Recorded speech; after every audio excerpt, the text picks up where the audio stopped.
Hello everyone.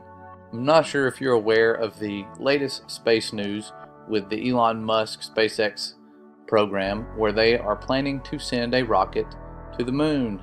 They've already sent Starman, the mannequin in a car, to Mars orbit, and now they're going to try and go to the moon and take someone with them and some private citizens. But I will show the clip with you and who they're going to bring. It's really hilarious. But here's something I found out a while back. I never made a video about it, but there's stuff floating around about the connection between Werner von Braun and Elon Musk, with von Braun being the Nazi scientist, rocket scientist, invented the V-2 bomber, and then was transported during Operation Paperclip with a bunch of Nazi scientists to America and began helping us deceive the world. Well, if you don't know much about von Braun in his dying days, it's easy to hate him, because when I saw his little tombstone and saw that he had Psalms 19:1 on there, I thought, what a jerk, just putting it in her face, talking about the firmament. He knew about the firmament and had no clue that he sort of became a whistleblower and tried to warn us about some things, many of which are already happening, with the things that would happen before the alien deception, that they would have meteors and terroristic threats, and all of these reasons that we would need to weaponize space and create some sort of space force, which we are doing now.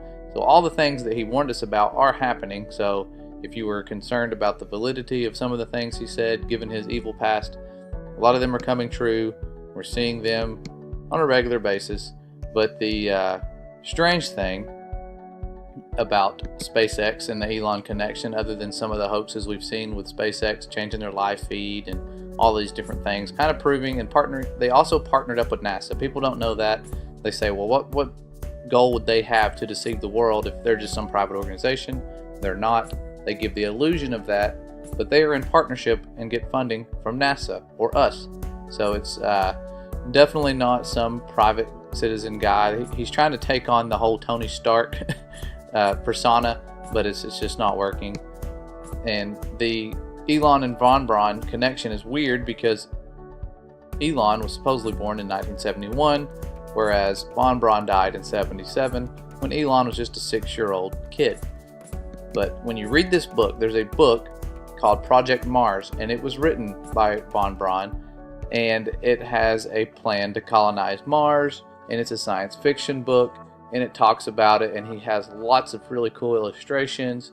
But the one thing that was strange in this book that was written in 1952 by von Braun, and the book's called Project Mars, but it says, Project Mars, which imagined that human colonists would be on Mars and led by a person called Elon. That's where I was like, holy crap, this rabbit hole just got really deep. Because what is Elon wanting to do? Go to Mars. What did von Braun know about? The game that was being played. So maybe putting out in his book the plan to colonize Mars, led by someone given the title to Elon, has something to do with this SpaceX program and their agenda to keep us living on an imaginary ball flying through space.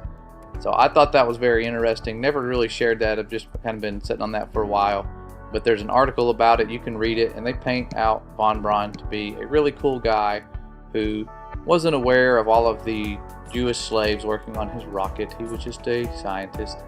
And I'm not going to judge him. I really don't know what his intentions were, but I do know that he was part of that regime. And there's a lot of things that went on you can read about, but that part of the book was really cool. But this video is to show you the latest with the BFR rocket that Elon is going to send to the moon. And it's quite laughable, and it's awkward, and it's forcefully thrown together because Elon, if you haven't been watching the news, has gone through some really awkward moments where he's been caught smoking weed on the Joe Rogan podcast, and just a lot of his failures are being pointed out. And I thought, well, wow, maybe he's just going to crash and burn. However, I think it probably has more of those rising from the ashes type of stories they're going to try to create, where look where he was a failure and now he's sending people to the moon sort of thing. I really don't know. The enemy is very crafty, And so I want to show you the footage though, just so you can see how laughable it is, and it's hilarious. And again, it looks like he had little time to rehearse what he was going to say. He expected a really big reaction from the crowd. That's just not what happened. It almost seemed like the people there are figuring out that it's all a lie. But just watch these clips and some of the things that he says. And again, it's awkward, it's hard to watch, so I apologize for that, but I sat through most of it, and hopefully you'll get some laughs out of it. Anyways, just check this out and enjoy. The purpose of SpaceX, the reason for creating SpaceX, was to accelerate the advent of humanity becoming a spacefaring civilization, to help advance rocket technology to the point where we could potentially become a multi-planet species. There could be some natural event or some man-made event that ends civilization as we know it. It's important that we try to become a multi-planet civilization, extend life beyond Earth. And I do want to emphasize it's multi-planetary, not single planet but somewhere else. Not single planet but somewhere else.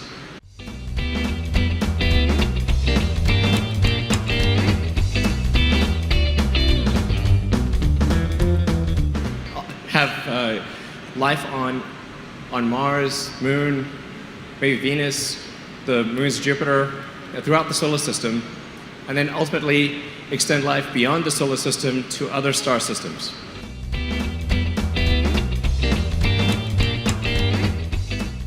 Earth orbit, that's the farthest that we can go. Right now, we only can fly in Earth orbit. That's the farthest that we can go. And this new system that we're building is going to allow us to go beyond and hopefully take humans into the solar system to explore. So the moon, Mars, asteroids, there's a lot of destinations that we could go to, and we're building these building block components in order to allow us to do that eventually. The moon, Mars, the moon.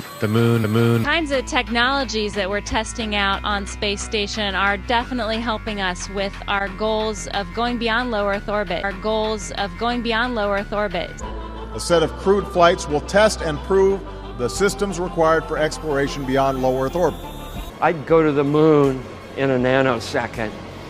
The problem is we don't have the technology to do that anymore. We used to, but we destroyed that technology, and it's a painful process to build it back again.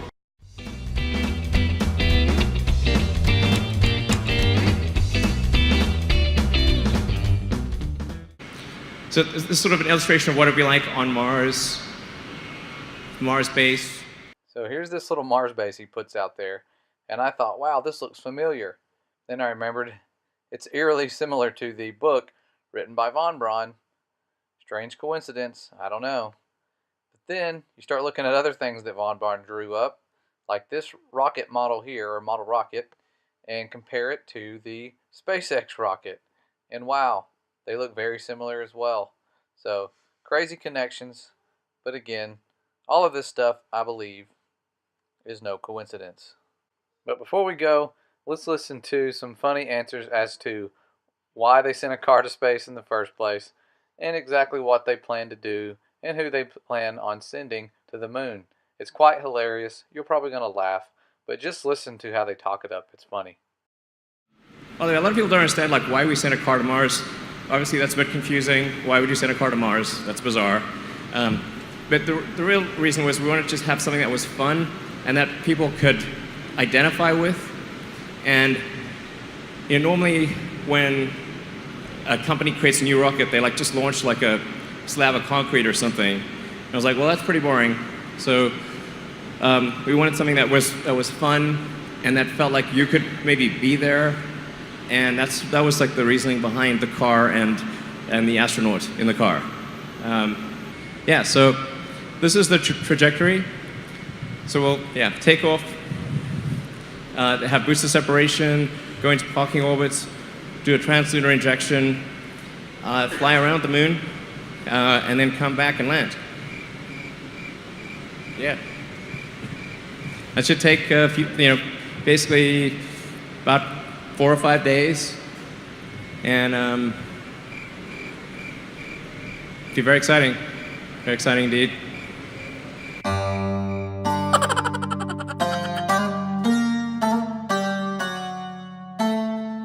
Finally, I can tell you that I choose to go to the moon. Yeah. Ever since I was a kid, I have loved the moon. I choose to go to the moon with artists.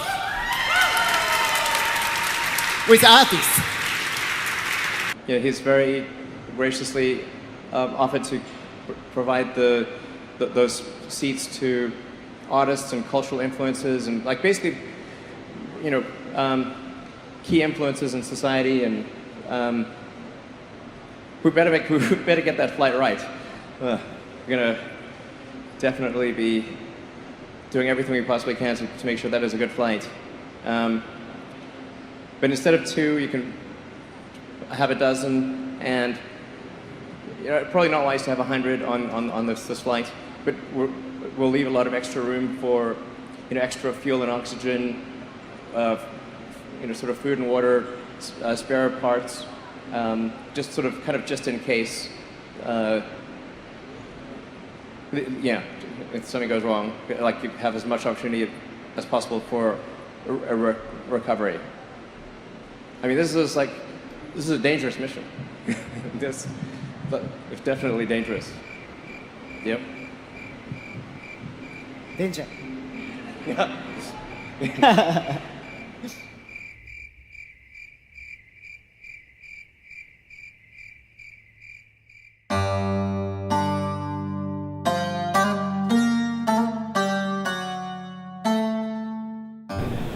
Why has nobody been to the moon in such a long time?